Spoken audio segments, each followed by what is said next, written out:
certain kind of way because he's on code. And then you see that Kyle's throwing up the white boy sign, even though I know a lot of people think that, oh, he threw up a Mason sign in the court and that's why he got off. That's spooky shit. He didn't get off because of no Mason shit. He's 17 years old. Dude ain't no master Mason, no grand Mason, none of that. All right? He was out there with the Proud Boys. The only thing he threw up that you should be concerned about is the white pride sign that he threw up with the Proud Boys. So keep in mind, this is what you're co-signing when you say that he acted in self-defense. Because we're short on time, I'm going to go ahead and go to area code 314. Welcome to Black Outstanding Radio. What's your name? Where you calling from? What's on your mind? My name is Bianca. I'm calling from the Midwest and South. Did they show Kyle saying that? It was an audio only. So the video only was an audio. I thought so. Well, yeah. Well, that's no proof. But that decision in Georgia was a good verdict. Yes, it was. After I read what the accomplices done, especially shooting at the man 3 times, as they said he's done. And I approve Kyle Rittenhouse verdict too. Matter of fact, I contribute to his GoFundMe. Wow. And also some other cases. Okay.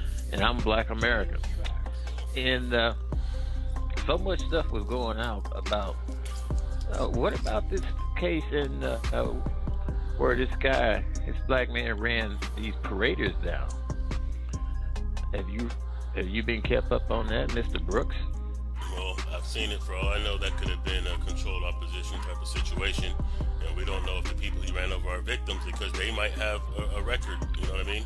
So we shouldn't really use that. Well, we should use the same precedents that they set with the Kyle Rittenhouse trial. So we're going to assume he's innocent and that he was acting in self-defense. For all we know, those paraders could have been chasing him. They could have flashed a weapon at him. He might have been trying to get away to save his life.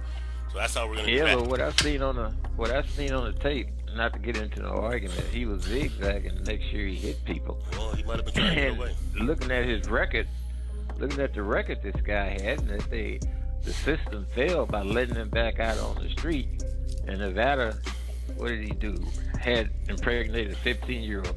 But one other thing, the number 2,919, 382, and 178. That's the number of black youth. Blacks has been shot by other blacks in Chicago. No white police shooting. 382 murders in 178 days since Memorial Day. And the people, it looked like the authorities not doing anything of substance. That there is a tragedy. Well, that is a tragedy. You're right, it is. However, but you have to understand is that white people kill each other at the same rate.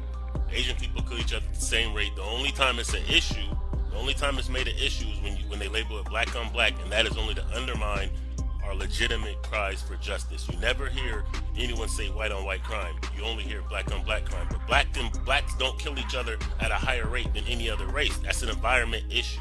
So I do agree that is something that we have that we have more control over and that we should, do something about, and has been doing something about, because these numbers have been down the last 20 years.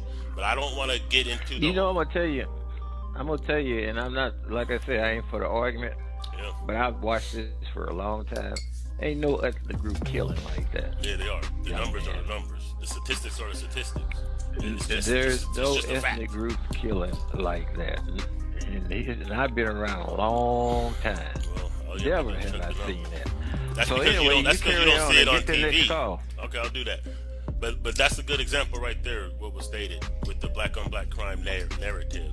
And that's a narrative that is exclusively used for us.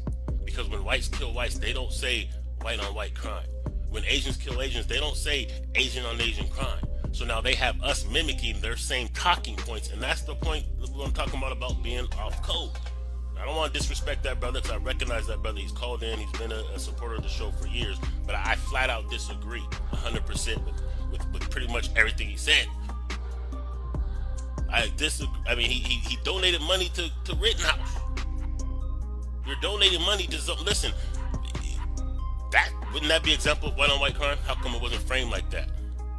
And the idea that you would support someone who you know was only there throwing up Proud Boy shit. He was only there because he wanted to kill black people. Just so happens some white people got nobody.